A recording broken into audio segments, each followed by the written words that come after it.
arangije ngo akimara gutamba gutya ngo Samweli araza. Samweli aramubaza ati ibyo wagize ni ibiki?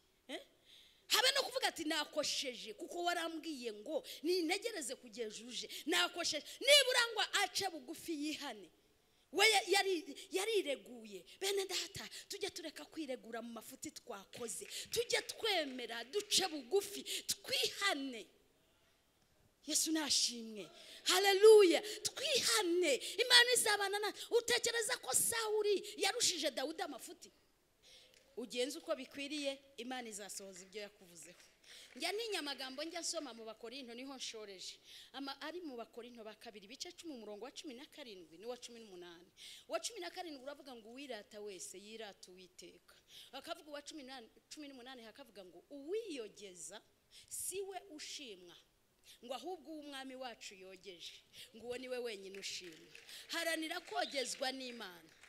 Sawuli yashatse kwiyogeza yanga kumvira Imana ngo yogeze Imana, Imana nayo imwogeze. Biranga bipfira aho ngaho. Wikwica amahirwe yawe. Yesu ashimwe. Yesu ahimbazwe cyane. Tuzamura Imana yacu icyubahiro. Haleluya. Amina. Haleluya. Haleluya. Haleluya. Haleluya. Haleluya. Iryo jambo rifite imbaraga nurikerese. Haleluya. Amina. Haleluya. Haleluya. Mbashuje mu izina rya Yesu. Nishimiye cyane kubana namwe uyu mugoroba. Bishop yamvuze yababwiye ngo turi kumwe na Mutesi Sara. Imana yacu nihimbazwe cyane. Ndabizi mfite inshuti nyinshi cyane. Yesu nashimwe cyane. Ndamushimira rero kuba yaranzirikanye kongera kungarura hano. Ni kubwe narimba kumbuye. Kandi nukuri reka mbabwize ukuri. Ukuri kuri ku mutima wanjye ndabakunda. Sinjya ngira uburyarya muri je ndanabwanga. Ndabwanga rwose nanga uburyarya kuko indyarya ntizanabona Imana. Yesu nahimbazwe. Haleluya. Amin. Haleluya. Iyo ngiye ahantu reka mbibabwize ukuri. Iyo ngiye ahantu umwuka wanjye ntuhamanye nabo, nkumva ntibihura, ntabwo mata niyo mwakora ibisa bite singaruka. Yesu nashimwe. Ariko iyo umwuka wanjye wakuruye ugahura bikumvikana bikaba birimo neza, nkumva n'urwijyane. Yesu nashimwe cyane. Haleluya. Reka twinjire mu ijambo bitewe n'umwanya dufite. Tugiye kuganira hejuru y'umutwe w'ijambo uvuga ngo kugenza uko bikwiriye. Yesu nashimwe. Kugenza uko bigize gute? Uko bikwiriye. Imana yacu nihabwa icyubahiro. Yesu nashimwe cyane. Mu bundi biryo ijambo kugenza uko bikwiriye nukumvira. Mana yacu nishimwe. Nukumvira, nugukora gushaka kw'Imana, nukugendera mu murongo w'Imana, nukubaha itegeko n'iteka ry'Imana. Yesu nashimwe cyane. Haleluya. Kugenza uko bikwiriye rero ndagira ngo mbabwire ngo nibyo bizakomeza icyo Imana yatuvuzeho, nibyo bizagukomeza, nibwo bizabishigikira. Utagenje uko bikwiriye suko Imana itakuvuzeho, suko Imana itagusezeranyije, suko itaguhaye amasezerano, suko yawe atazasohora. Ariko hari n'igihe asohora ariko utagenze uko bikwiriye ntakomeze. Yesu nashimwe cyane. Yesu nahimbazwe. Haleluya. Amina. Haleluya. Abantu benshi bavuzweho, abantu benshi bahawe amasezerano, abantu benshi Imana ibagambiriyeho ibyiza, ariko kubera kutagenza uko bikwiriye byanasohora ntibikomere.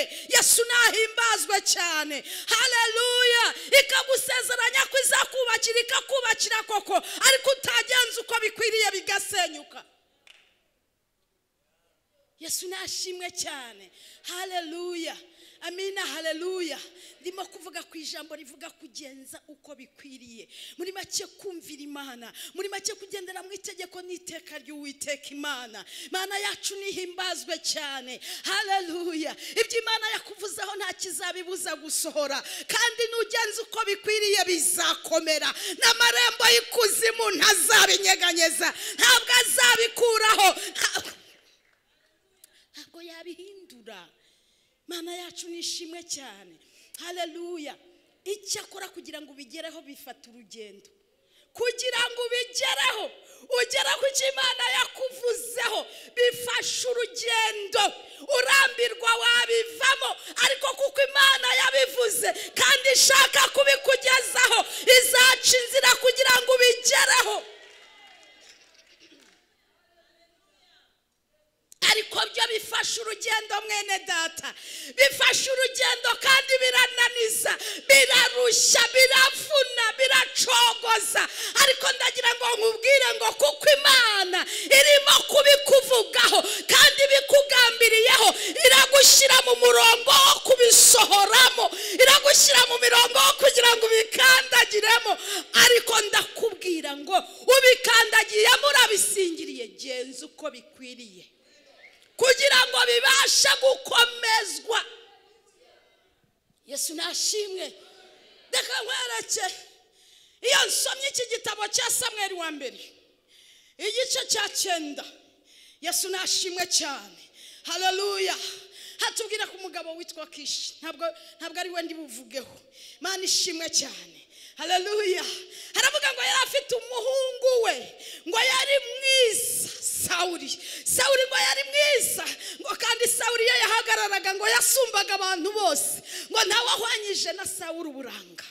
Imana ihimbazwe cyane. Ariko kugira ngo Sawuli agere ku cyo Imana yamuvuzeho, hari urugendo rwakozwe. Ngo bigenda biti, ngo indogobe za Sekishi ngo zigira gute, ngo zirazimira. Uhereye ku murongo wa 3, ngo zirazimira. Ngo nuko Kishi abwira Sawuli ati genda n'umugaragu wacu umwe, hanyuma mujya gushaka izi ndogobe. Imana ishimwe cyane. Bahaguruka bakora urugendo bajyana impamba. Imana yacu nishimwe cyane. Barahaguruka, Bibiliya iravuga ngo banyura mu gihugu, Bibiliya iravuga ibihugu biragera muri 5. Ngo banyura mu gihugu cy'imisozi ya Efurayimu, icyo bagisohokamo bagera mu gihugu cy'Isarisha. Icyo bakigezemo ntibazibonye, bagera mu gihugu cy'Isharimu, naho n'ingwari bagira gute, ntibazibona. Bagera mu gihugu cy'Abamenyamini, bigeze bingahe? Si 4. Bageze mu gihugu cy'Isufu. Mu gihugu cy'Isufu Sawuli aracogora, Sawuli arananirwa, abwira umugaragu aramubwira ati ariko urabizi, undi ati reka duhindukire dusubireyo. Ati kubera ko data atagihagaritse umutima w'indogobe, ati ahubwo ahagaritse umutima wacu. Imana yacu nishimwe cyane. Haleluya.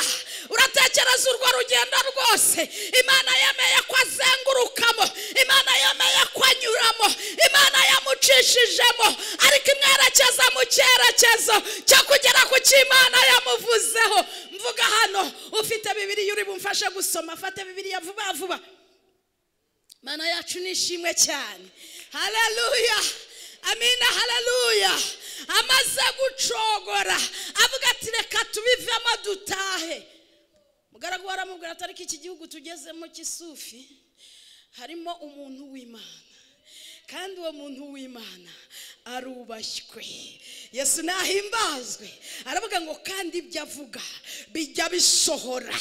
Imana ishimwe cyane. Haleluya. Aramubwira ati rero reka tujye kumugishirizaho inama z'uru rugendo rwacu. Sawuli ati none si impamba ko twayimaze, hanyuma turajya ku muntu w'Imana gusa, nta turo tumutuye. Mwana aramubwira ati ariko ngewe mfite igice cy'ifeza hano mu ntoki, ndi buture umuntu w'Imana. Ngo icyo gihe bitwaga babamenya, muri iki gihe cyacu n'abahanuzi. Mana yacu nishimwe cyane. Haleluya. Bibiliya irambwira ngo iki, birambwira ngo bagira bate barangije berekera muri uwo mudugudu ariko Imana yari yarayibwiye nde Imana yari yarabwiye Samweli iramubwira ngo ndakoherereza umugabo uturutse mu gihugu cy'Abenyamini Yesu nashimwe cyane hanyuma ugira gute umwimikisha amavuta Imana ishimwe cyane haleluya hari ibyo Imana yakuvuzeho nshuti hari ibyo Imana ikugambiriyeho birimo biragucisha ahantu uri murumva unanirwa uri murumva ucogora uri murumva ucika intege ariko komeza komeza komeza komeza uri hafi kubisingira komeza uri hafi kubigeraho ariko Imana nibigusingiriza genza uko bikwiriye kugira ngo Imana ibikomeze. Yesu nahimbazwe haleluya amina haleluya. Bibirambwira ngo baragenda bajya kwinjira mu mudugudu ngo bahura n'abakobwa bamanuka bajya kuvoma barababaza bati se bamenya ariyo abana baramubwira bati yego ariyo ubu none hani bwasohoye mu mudugudu nimugende murakubitana nawe kuko arimo kwitegura kujya ku rusengero rwo ku Kanunga kubera ko ntabwo bashobora gutamba gusangira atarasabira abantu umugisha.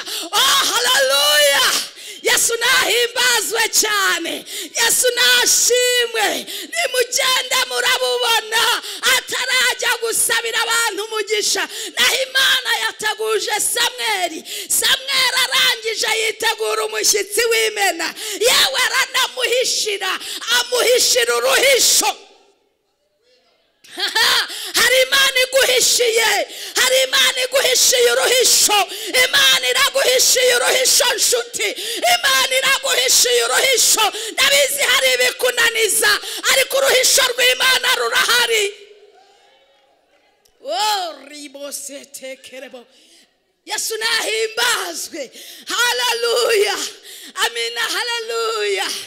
Bibiri imbwira ngo iki tugeza ku murongo wa 15 harambwira ngo Samweli umutwe waho amagambo ngo Samweli amenya ko Sawuli ari we Imana yatoranyije kugira ngo amwimikishe amavuta. Ngaho nsomera nshuti somera twihute wahageze ku murongo wa 15 igice cya 9 Samweli wa mbere.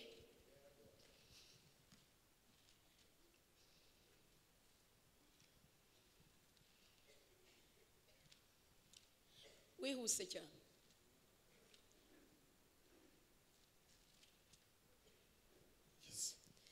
murongo wa 15 haravuga ngo kandi umunsi Sawuli arasuka Uwiteka yari yaraye abihishuriye Samweli ngo umunsi Sawuli arasuka Imana yari yagize ite yari yabibwiye Samweli aramubwira ati ejo nk'amaginga ya nzakoherereza umugabo uturutse mu gihugu cy'Abenyamini yego uzamwimikisha amavuta abo umwami w'ubwoko bwanjye Isiraheli yego niwe uzakiza ubwoko bwanjye amaboko y'Abafilisitiya niwe uzagira ate niwe uzakiza ubwoko bwanjye amaboko y'Abafilisitiya kuko maze kureba abantu banjye kandi gutaka kwabo kwangezeho yego.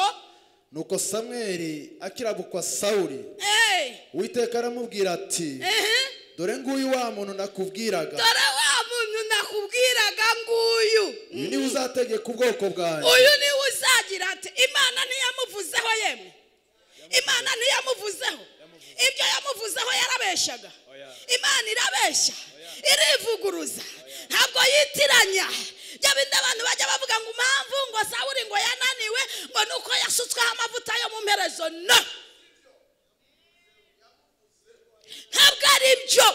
Amavuta yo mu mperezo ntabwo atandukanye n'amavuta yo mu ihembe ni bimwe ahubwo icyananije Sawuli ni uko utagenza uko bikwiriye. Iyo Sawuli agenza uko bikwiriye Imana yari kumushyigikira Imana yari kubana nawe Imana yari kugendana nawe Imana yari gukora ibikomeye ku buzima bwa Sawuli. Ndakumenyesha ngo agenza uko bikwiriye ibintu birakera Imana izakora ibikomeye ititaye kubagusuzugura ititaye kubagufata uko utari utitaye kubibwira ko bitameze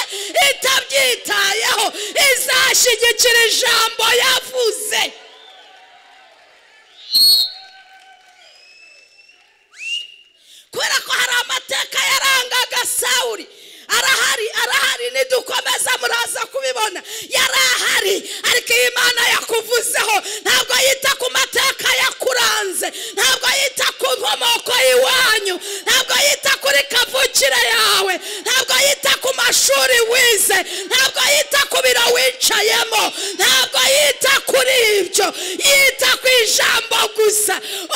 Yakuvuzeho.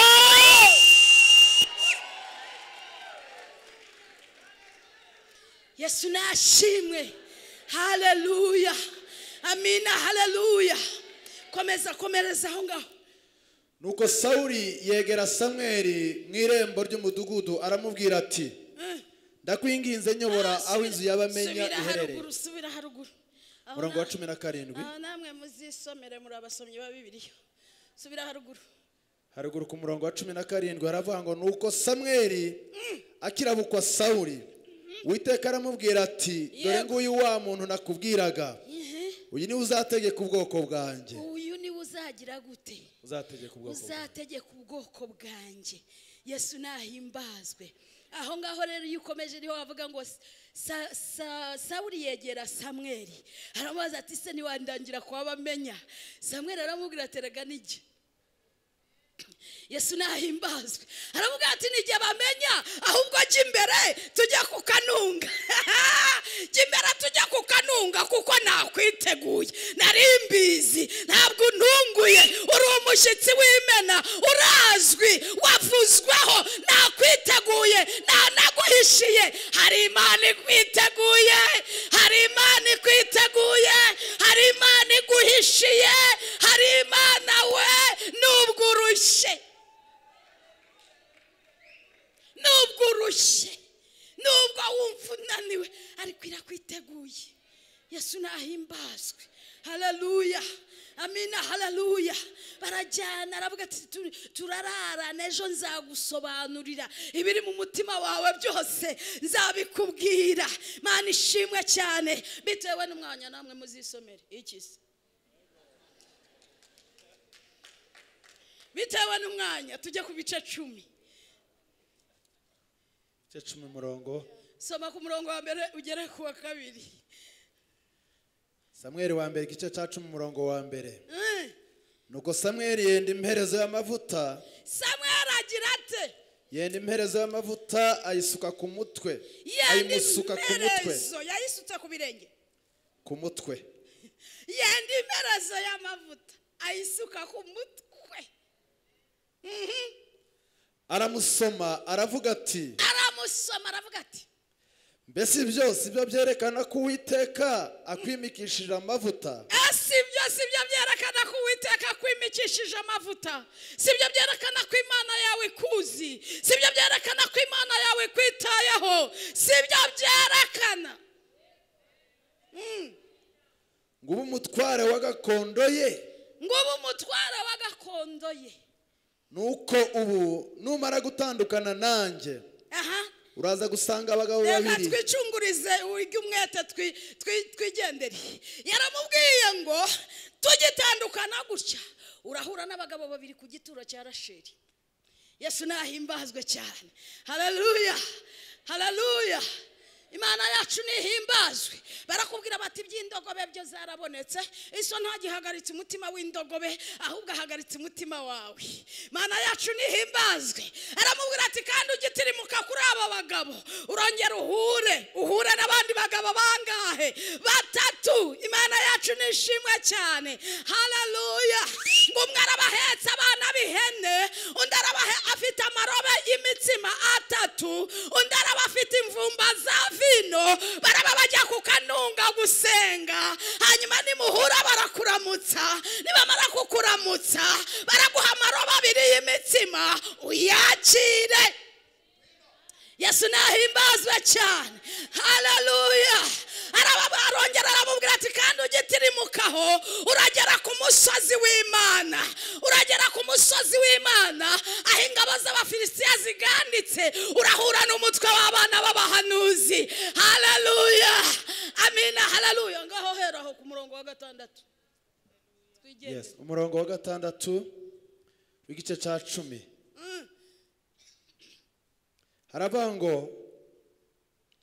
umwuka w'Uwiteka ari bukuzeho cyane uhanurane nabo. Garukaho haruguru gato ku musozi w'Imana. Maze uragera ku musozi w'Imana aho ingabo z'Abafilisitiya ziganditse. Yego. Nugera muri uwo mudugudu urahurirayo n'umutwe w'abahanuzi bamanukana na Neberu n'ishako. N'ishako n'imyirongi n'inanga. Bibagiye imbere bava mu rusengero rwo ku Kanunga. Urasanga bahanura. Umwuka w'Uwiteka ari bukuzeho cyane uhanurane nabo. Ari ugira gute? Ari bukuzeho cyane uhanurane nabo. Nurangiza uhanurane nabo. Yego. Uhereko uhinduka ube musha. Urahera kugira gute? Uhinduka. Urahera kuhinduke. Hanyuma umuntu musha. Yesu nahimbazwe cyane. Haleluya. Iby'Imana yakuvuzeho yabisohoye biguhindura umuntu musha. Biguhindura umuntu musha. Muri Yesaya hajya hambwira ibice 43 umurongo wa 18 haravuga ngo ibya kera byakwibukwa ngo ibyahise byakwitabwaho ngo dore ndakora ikintu gisha wese ko kizaduka ntibazakibona ngo nzatembesha imigezi mu kidaturwa ngo ubutayu buzabona amazi ngo kugira ngo imbuni n'ingunzu binyubahe. Kiraduka bakakibona. Iyi Imana yagushohojeho ibyo yakuvuzeho uhinduka umuntu mushya kandi ntibihishwe bikagaragara. Yesu nahimbazwe. Ntabwo byihishira biragaragara. Komeza. Ku murongo wa 7 haravuga ngo kandi ibimenyetso nibigusohoraho. Umutwe w'amagambo turiho ngo kandi ibimenyetso nibigusohoraho. Ibi bimenyetso nibigusohora. Ugenze uko bikwiriye. Ugenze uko bigenze. Ugenze uko bigenze gute? Ugenze uko bikwiriye mwene data. Ese hari ibintu byagusohoye, hari ibimenyetso byagusohoyeho, urihana wakira Yesu nk'umwami n'umukiza uhinduka umuntu mushya. Uwagenderaga mu kabaruvayo uwarindaye ntiwasubirayo yaba data we. Ariko Yesu nahimbazwe cyane. Haleluya. Uhinduka umuntu mushya. Ariko bizarindwa n'iki? Uko kuba umuntu mushya bizarindwa n'iki? Bizakomezwa n'iki? Bizashyigikirwa n'iki? Nukugenza uko bikwiriye. Nukugenza uko bikwiriye nibwo bizakomezwa. Yesu nashimwe. Nuko uririrwa ucengera mu mazu y'abakobwa utereta ugira gutya warangiza uti kuki bidasohora? Iki habaye mute? Uririrwa uvuga ugambanira abandi uteranya utikura abantu wabateranyije imigongo ntibarebana barabavandimwe warangiza ukavuga ngo kuki bikomezwa no kugenza uko bikwiriye. Yesu nashimwe cyane. Yesu nahimbazwe. Bikomezwa no kugenza uko bikwiriye. Kandi inshuti yanjye nanone birashoboka kutagenza uko bikwiriye ariko bizurwa nanone no guca bugufi ukihana ugahinduka. Yesu nashimwe. Yesu nahimbazwe. Haleluya. Ngo ugenze uko bigize bite? Komeza yewe. Komeza. Kandi ibimenyetso nibigusohoraho ugenze uko bikwiriye kuko Imana iri kumwe nawe. Amen. Ngo igize gute? Iri kumwe nawe. Ngo ibi bimenyetso byose nibigusohoraho ugenze uko bikwiriye kuko Imana iri kumwe nawe. Hari ibimenyetso byagusohoyeho nshuti. Igihe umuvuga butumwa umuvugabutumwa yahagararaga akabwiriza ugatsindwa mu mutima n'umwuka wera akakwemeza ibyaha byawe n'ibicumuro n'urubanza ugatambuka ukakira Yesu nk'umwami n'umukiza ugatangira kugendana nawe biragusaba kugenza uko bikwiriye kubera ko Imana iri muri wowe nutagenza uko bikwiriye izakuvamo hari abandi ikeneye kujyamo hari abandi ikeneye gukoreramo hari abandi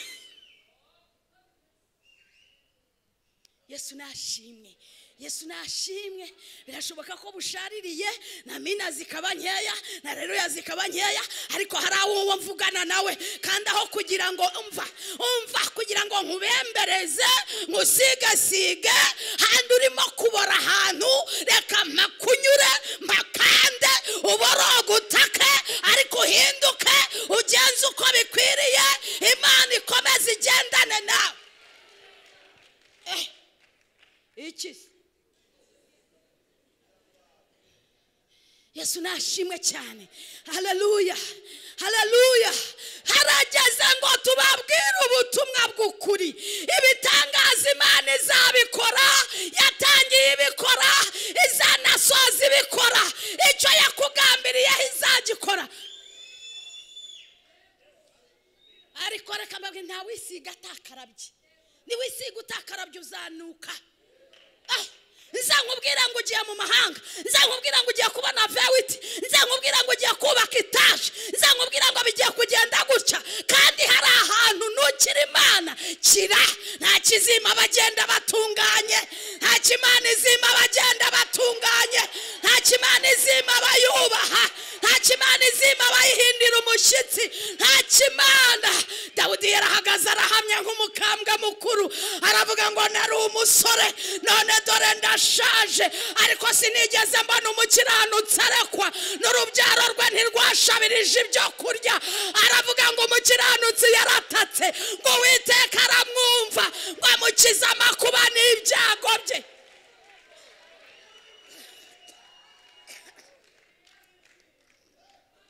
Yesu nashimwe Yesu nahimbazwe turashaka ko Imana iduha amaviza nitugenze uko bikwiriye turashaka ko itwubakira amataje nitugenze uko bikwiriye turashaka ko iduha amagomeza nitugenze uko bikwiriye turashaka urubyaro rwubaha Imana nitugenze uko bikwiriye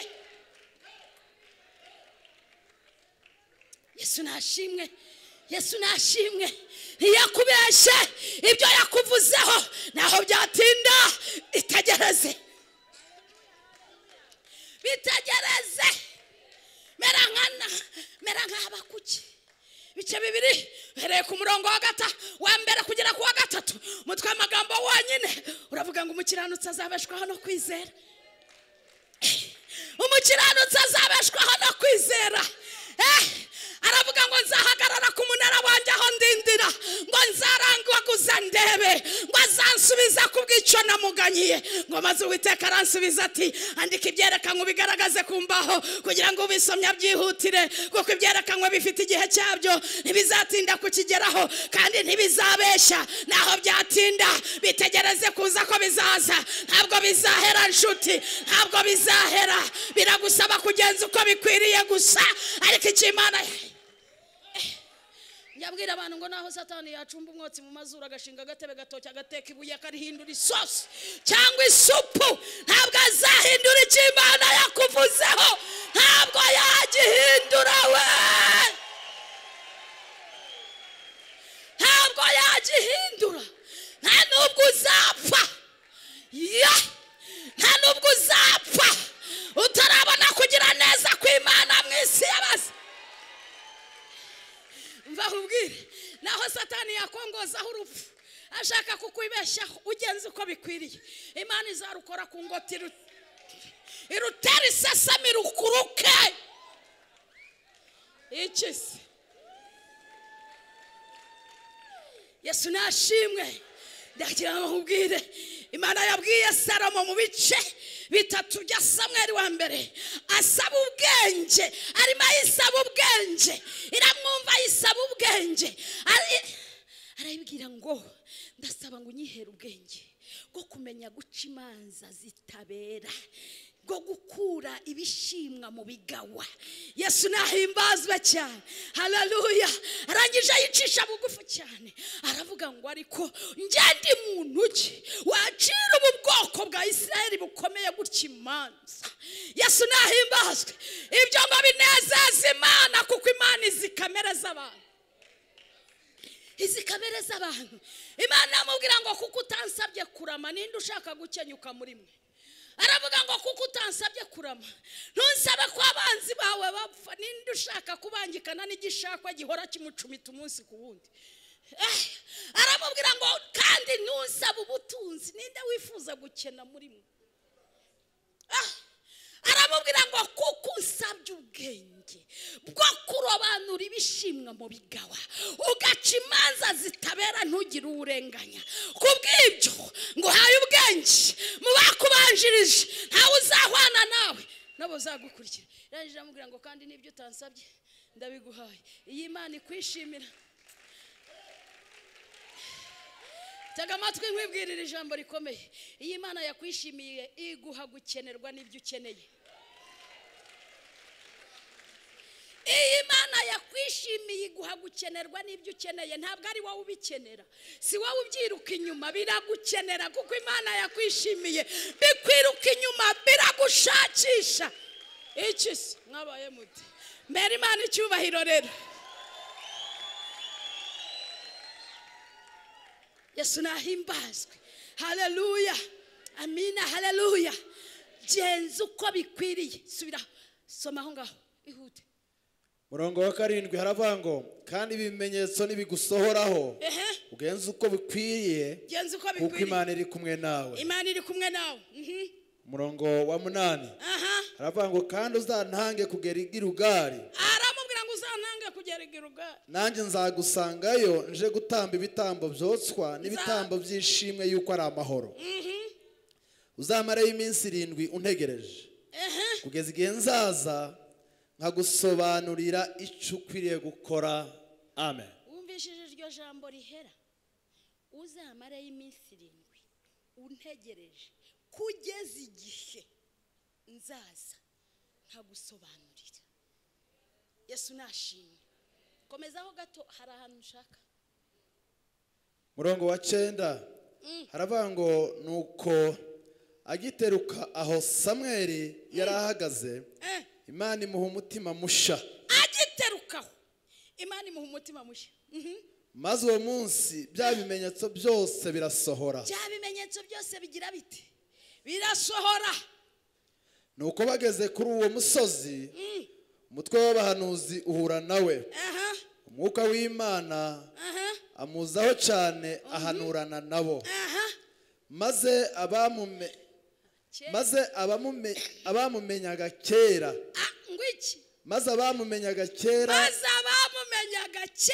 bamubonye ahanurana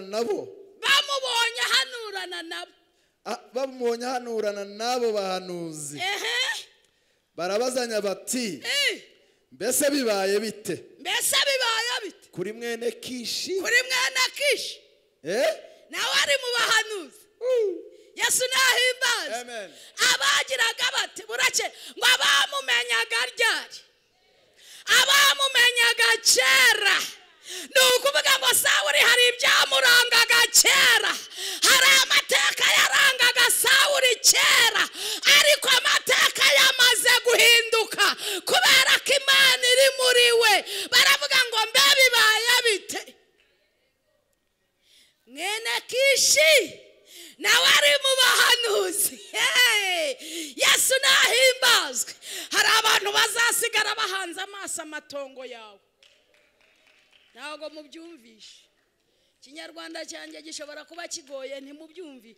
Hari abantu bazasigara bahanze amaso itongo ryawe, abakumenyaga kera. Bajya bavuga bati se reka nivuge da ntagira uwo mvuga. Bavuga bati Sara nawe ari mu bavuga butumwa, Sara nawe ari mu baririmbyi, Sara nawe ari mu banyamasengesho. Abakumenyaga kera bazakomeza bakwibesheho, bavuga bati se nawe ari muri aba, uri umuntu mushya. Yesu nashimwe, Yesu nashimwe. Hari abantu bazasigara bacunga amatongo, bari ku itongo ari ryo bahanze amaso. Imana yarakwimuye, yaraguhinduye undi muntu. Imana yaraguteretse ahandi hantu. Hari abantu basigaye bacunze itongo rya Dawudi, bavuga ngo ni umushumba w'intama, agizwe no kuba mu mahurunguru na bya bindi byose biranga intama. Na Imana yaramuteruye hahandi, yaramuteretse mu ntebe y'ubwami bwa Isirayeli, imubona nk'umuyobozi. Abandi bari bazi Sawuli kera. Imana ni kuvugaho ntizita kuri kavukire yawe. Oya, iyi hita ntabwo saramba mpagazaho. Ikisi iyi hita ntabwo mba mpagaza mvuga ngo mwumve hano harimo abantu birunzemo ibishuri bataterura ngo bagire n'ahantu babirunda barangije Sara wigiye ku birenge by'Imana. Imana ikavuga ngo cyabuka iburyo bwawe hari bibiri, tambuka usingire. Ndasingira, yibumbura amaso yanjye arahweza ndasoma. None mpagaze imbere y'abaminuje, mpagaze imbere y'abirunzemo ibishuri, ndavuga mukumva ikisi.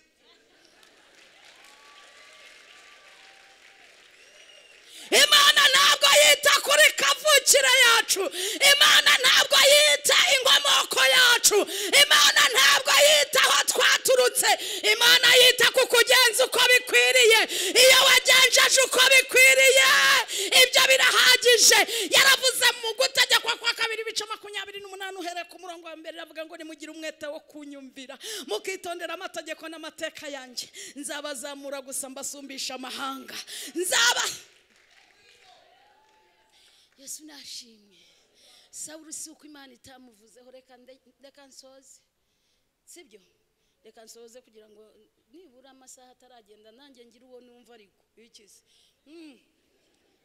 Yesu nahimbazwe, Yesu nashimwe cyane. Sawuli si uko Imana itamuvuzeho, kandi ibyo yamuvuzeho byari ukuri. Imana ntabwo yibeshya. Imana ntihindura isezerano yagusezeranyije. Yesu nahimbazwe. Icyo Imana igushakaho ni ukugenza uko bikwiriye, ni ukwitondera amategeko n'amateka y'Imana gusa. Nubihagararamo ukabigenza uko bikwiriye, ukagendera mu murongo w'Imana, ndakurahiye ntabwo izagukoza isoni. Dore ndi hano, ndakurahiye ntizagukoza isoni. Imana ntabwo izaguhindura urw'amenyo imbere y'abanyamahanga. Imana ntabwo izaguhindura iciro ry'umugani, ndakurahiye, ahubwo izaguhindura ikimenyetso kigirwa impaka. Izaguhindura ikimenyetso kigirwa impaka. Nusohoka bajye babazanya ngo uriya ni we cyangwa si we, ese arasa nawe. Yesu nahimbazwe. Haleluya. Menya kugenza uko bikwiriye. Sawuli ajya mbabaza cyane. Uziko yaramubwiye ngo ntange Gerugari, kandi uzantegereza iminsi ingahe? 7 kugeza ngizeni. Iryo ryari rihagije kumva ngo kugeza aje sinarengaho. Ariko ngo arategereza ku munsi wa 7 ari wo Samweli agomba kuhagerera, ngo abona abantu batangiye gutatana di. Ibyo byari bimureba? Hari icyo byamurebagaho? We yagombaga guhagarara mu murongo wo gutegereza. Hari ibintu bitakureba, hari ibintu bitakureba, hari ibintu utagomba guhanga amaso, hari ibintu utagomba gutega amatwi, hari ibintu utagomba kwitaho. Ibyo biguca intege, ibyo bikunaniza. Hari icyo Imana yavuze. Bibwira nk'uko Elisa yabwiye abana b'abahanuzi, arababwira ngo ye ndabizi ariko nimuceceke kuko hari uwo ntumbiriye. Yesu nashimwe. Haleluya. Ngo abonye abantu batatanye gutya, biriya ni ugushaka icyubahiro. Arangije ngo atumiza efoda ngo ajye gutamba igitambo, aba yishyize no mu mwanya w'umutambyi. Arangije ngo akimara gutamba gutya, ngo Samweli araza. Samweli aramubaza ati ibyo wagize ni ibiki? Habe no kuvuga ati nakosheje kuko warambwiye ngo nintegereze kugejuje. Nakosheje nibura ngo ace bugufi yihane. We yarireguye. Bene data, tujye tureka kwiregura mu mafuti twakoze, tujye twemera duce bugufi twihane. Yesu nashimwe. Haleluya. Twihane, Imana izabana na. Utekereza ko Sawuli yarushije Dawudi amafuti? ntabwo yigeze arusha Dawudi amafuti, ariko Dawudi icyo yarushaga Sawuli ni umutima uciye bugufi, ni umutima umenetse, ni umutima utagangaraye, ni umutima wemera ikosa yakoze. Uzi igihe yavugaga ngo nibabara Abisirayeli, baraba bari bateza imuhitisha miramubwira ngo mugiga cyangwa inzara cyangwa inkota, aravuga ati nzigwira mu maboko yawe. Yesu nahimbazwe. Haleluya, haleluya. Sawuli arangije icyo, aho kugira ngo avuge ati nakosheje koko, yaravuze ngo nabonye abantu bariho batatana banshiraho, ndangije ndihata. Kwihata ni ugukora ibitakureba. Ndihata. Imana yacu nishimwe cyane. Haleluya, amina, haleluya. Sawuli aramubwira ati wafuditse. Iyo wumvira Imana, Imana ibikomeje ubwami bwawe. Ariko ubu ngubu yagize gute? Yabukwatse, yabuhaye umuturanyi wawe. Imubikamo iryo jambo, ariko nubwo iri mubikamo Imana n'umubyeyi, Imana igitanga amahirwe ya kabiri. Imana igitanga amahirwe ya kabiri. Imana niguha amahirwe ya kabiri ntuzayapfusha ubusa. Yesu nahimbazwe. Imuha amahirwe ya kabiri. Yari yabivuze hari, ariko rangije imuha amahirwe ya kabiri mu bice 15 bya Samweli. Imuha amahirwe ya kabiri ngo imutuma mu rugendo rwo kujya kurimbura Abamaleki. Ramubwira ngo genda urimbura abo banyabyaha.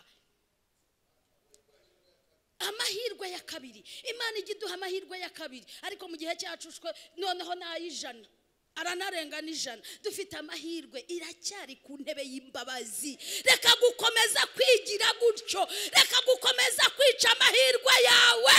Yakoreshe neza, genza uko bikwiriye, genza uko bikwiriye. Imana ikugirire neza. Imuha amahirwe ya kabiri. Samweli aramubwira ati noneho rero Uwiteka yaragutoranyije. Nsomera ku bice 15 nibura. Ndabizi abavuga butumwa turadodoka. Unadodotse ariko ndaje nsoze. Igice cya 15 umurongo. Hera ku murongo wa mbere.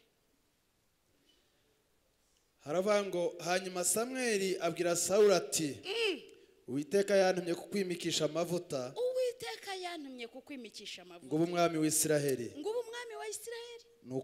Nuko rero ube wumvira Uwiteka mu byo uvuga. Mu byo avuga.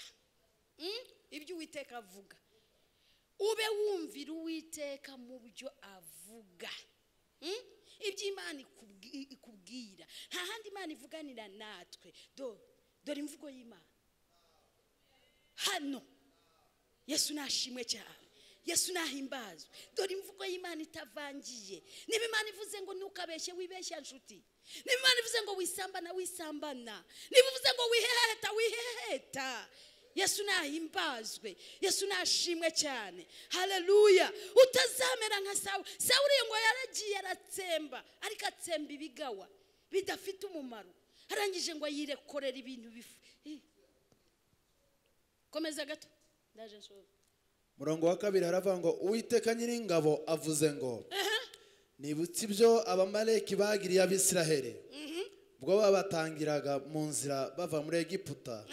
None genda urwanye Abamaleki. Imuhaye amahirwe ya kangahe? Ya kabiri. Imuhaye amahirwe ya kabiri kugira ngo agire ibyo atsemba, yumvira Imana. Ndagira nkubwire nshuti, ufite amahirwe ya kabiri. Yesu nashimwe cyane. Niba hari aho wananiwe ukabigenza uko bidakwiriye, ariko noneho amahirwe ya kabiri arahari. Tsemba, kuraho icyo Imana yanga cyose, gikure mu buzima bwawe. Yesu nashimwe cyane. Haleluya. Gikure mu buzima bwawe, Imana igendane nawe. Tsemba, tsemba wivuga uti naretse gusambana, ariko rwose nimubona nzajya mukorakora nibura muhe n'utubizu nka 5. Ubwo ngo waratsembye. Yesu nahimbazwe. Yesu nashimwe cyane. Haleluya, amina, haleluya. Ntabwo nshaka ko iki gice cyose tugisoma, ariko ndagira ngo babwire ngo yamuhaye amahirwe ya kabiri yo kugira ngo Sawuli yisubireho abigenze uko bikwiriye, ariko Sawuli biranga. Bene data, nimureke twe gukinira muri aka gakiza twahawe, mureke twe gukinira muri ubu buntu twahawe. Ubona bucya bukira ukagira ngo ariko uko wabanye ubyara umwana agakura mu kareshya, uzajya umenya ko igihe cy'Imana kirahari. Yesu nashimwe cyane. Ubu bwami tuvuga buzagaragazwa, ariko buzagibwamo n'abakiranutse, buzagibwamo n'abanzi icyaha n'igisa nacyo, buzagibwamo n'abamesha ibishura byabo mu maraso y'umwana w'intama. Yesu nashimwe cyane. Haleluya, amina, haleluya. Kandi ni ukuri nta gikomeye kibirimo, nta gikomeye kibirimo, ni ugufata ibyemezo, ni ugufata ibyemezo ukiyemeza ukavuga ngo ngomba kugenza uko bikwiriye, ngomba kubaha Imana, ngomba gukiranukira Imana, ngomba gukora ibyo Imana ishima. Ngo Yesu nashimwe, Yesu nahimbazwe. Haleluya. Wigira ibyo urokora, ibindi ubireke. Uruvuga vuga, ufite ubugambo, uracabiranya, urateranya, ni wowe uri ibintu byose. Mureke duhinduke kugira ngo ineza y'Imana itugumeho. Imana yacu igume muri twe. Imana iturahera, ntabwo iturahanduye. Yaravuze ngo nzaba Imana yabo, nabo bazaba ubwoko bwanjye, nzatura muri bo, ngendere muri bo. Imana iturahera. Yesu nashimwe cyane. Haleluya. Sawuli ngo arangije ajya muri urwo rugendo, kandi wibuke ko ari we batumye. Baramubwira bati genda ugira uti, genda urimbure abo banyabyaha, ubamareho, uwica niyonka ntusigaze, inka n'amatungo byose urimbure, ntugire ikintu na kimwe. Arangije aragenda, ngo arangije yica ibigawa, arabirimbura rwose. Arangije ngo arokorana Agagi, umwami w'Abameleki. Arangije ngo arokora inyamibwa gusa, ibiduhagire. Umuntu utazihana ahora avuga ngo ni babandi, ni bariye. Bababwiye iyo runaka haba, ntabwo we ijambo ryiha ngo yumve ko ari we rireba, ari abandi. Ariko kuki igenda atarahari di, uzi ko ari jambo ryari rye. Uzamenye ngo ufite ikibazo gikomeye, guhinduka kwawe biri kure, kuko uhora ubijyana ku bandi, bireba abandi. Sawuli arangije ngo arahindukira, ibyo byose yabirokoye. Arangije ngo yishingira ikimenyetso rwose ko yabikoze. Arangije ngo Samweli ajya kumusanganira. Arangije ngo aramuramutsa, aramubwira ngo Uwiteka guhire. Ngo nashohoje rwose ibyo Uwiteka yavuze, nabigenje neza, nabikoze. Samweli atari kuko gutamatama, ndimo kumva inyuma bimeze bite. Aho kugira ngo yemere kuko ari we watumwe muri urwo rugendo, kandi ari we ugomba kurimbura. Arangije aravuga ngo abantu ngo iki, aravuga ngo abantu ngo nyine ngo barokoye inyamibwa, ngo hanyuma ngo bibe ibyo gutambira Uwiteka Imana yawe. Kweri Imana yaramubwiye ngo genda ugire ibyo usagura mbitambe, mu bintambirire. Bagenzi duhinduke. Yesu nahimbazwe. Haleluya. Soma noneho wihuta, ntabwo nsobanura. Twumve aho Sawuli yatakarije amahirwe ye. Duhere ku murongo wa 4. Komeza wihuse ntabwo. Aravuga ngo nuko Sawuli ahuruza ingabo azibarira Itelayimu. Hariho ingabo zigenza ibirenge uduhumbi tubiri. Aho hasimbuka n'Abayuda. Hasimbuka aho ngaho nabo bazasome. Jya ku 8. Ku murongo wa 8 haravuga ngo afata mpiri umwami wabo Agagi. Arimbuza rwose abantu bose inkota. Ariko Sawuli n'abari kumwe nawe barokora Agagi. Muri iri jambo havuze ngo abantu, Sawuli aza nyuma. Habanje Sawuli n'abari kumwe nawe. Yesu nahimbazwe. Haleluya. Imana ni wowe isaba gutunganira. Imana ni wowe isaba kuyikiranukira, ni wowe isaba kugenza uko bikwiriye, ntabwo ari bariya. Sawuli nabo bari kumwe, barangije bagira bate? Ariko Sawuli nabo bari kumwe nawe barokora Agagi n'inyamibwa z'intama n'inka z'indatwa, n'ibiduhagire n'abagazi b'intama beza, n'ikintu cyose cyiza banga kukirimbura rwose. Ahubwo ikintu cyose kigawa kidafite umumaro baba ari cyo barimbura rwose.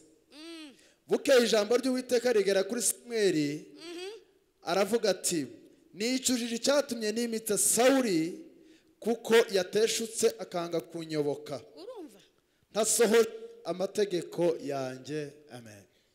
Yesu nashimwe cyane. Imana yahaye Sawuli amahirwe ya kabiri arayangiza ngo Imana iricuza. Iravuga ngo ndicujije inshuti yanjye ntuzatume Imana yicuza impamvu yaguhaye agakiza.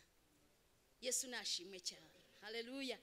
Niba hari uko utagenze neza amahirwe ya kabiri arahari yatunganye. Sawuli ajya ntera agahinda. Uzi ko umurongo wa 20 yavuze ngo Sawuli abwira Samweli ati ariko kumvira numviye Uwiteka nagiye muri iyo nzira yanyoherejemo nzana Agagi. Yaramumutumye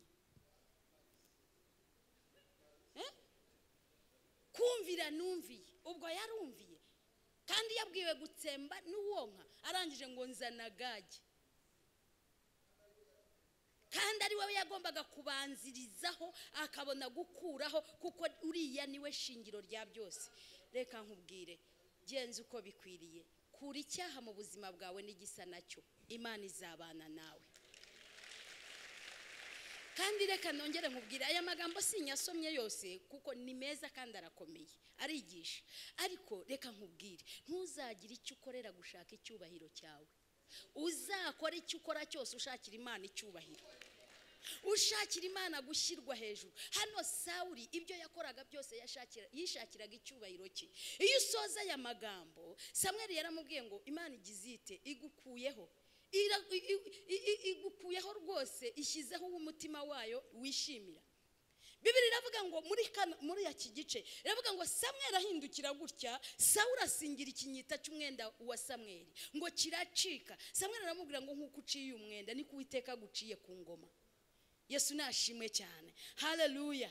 Amina. Haleluya. Aho ngaho Sawuli arangije yihana ibyo kwihana kwa nyirarureshwa. Hari abantu bihana kwihana kwa nyirarureshwa kutavuye ku mutima. Sawuli abwira Samweli ati none nafuditse sinumviye Imana yawe kandi sinumviye n'amagambo yawe, ariko hindukirana nanjye njye gusenga Imana yawe kugira ngo abantu bambone. Samweli aramurahira aramubwira ati ntabwo mpindukirana nawe. Uzi ko yamubwiye? Yaramubwiye ngo hindukira unyubahisha imbere y'abatware n'imbere y'Abisirayeli. Hari abantu bakeneye icyubahiro imbere y'abantu n'imbere y'abakomeye ariko batagikeneye ku Mana. Haranira kubaha gushakira Imana icyubahiro, Imana nayo izagushakira icyayo. Ugenze uko bikwiriye Imana izasohoza ibyo yakuvuzeho. Njya ninyamagambo njya nsoma mu Bakorinto niho nshoreje. Ari mu Bakorinto ba 2 bice 10 umurongo wa 17 ni wa 18. Wa 17 uravuga ngo uwirata wese yirata Uwiteka. Akavuga wa 18 hakavuga ngo uwiyogeza siwe ushimwa ngo ahubwo umwami wacu yogeje ngo uwo niwe wenyine ushimwa. Haranira kogezwa n'Imana. Sawuli yashatse kwiyogeza yanga kumvira Imana ngo yogeze Imana, Imana nayo imwogeze. Biranga bipfira aho ngaho. Wikwica amahirwe yawe. Ubonye aya kabiri wiyica. Ese mu iteraniro sinasoza ntavuze ibi bintu. Mu iteraniro hari umuntu ubizi neza mu mutima we ko atagenje uko bikwiriye, ariko akeneye guhabwa aya mahirwe ya kabiri akagenza uko bikwiriye. Uhaguruke dusengane nawe akanya gato.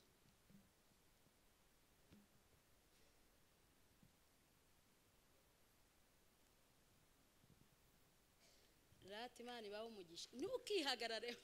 Hari Imana irondora umutima izi ibyo wibwira ukanagambirira. Dore wahisha Sara nkataha ikavuga ntacyo mbonye, ariko iyi Imana yo mu ijuru nibyo utekereza birabizi. Ngo izi ibyo abantu bibwira ntigomba kubwirwa iby'abantu, irabizi.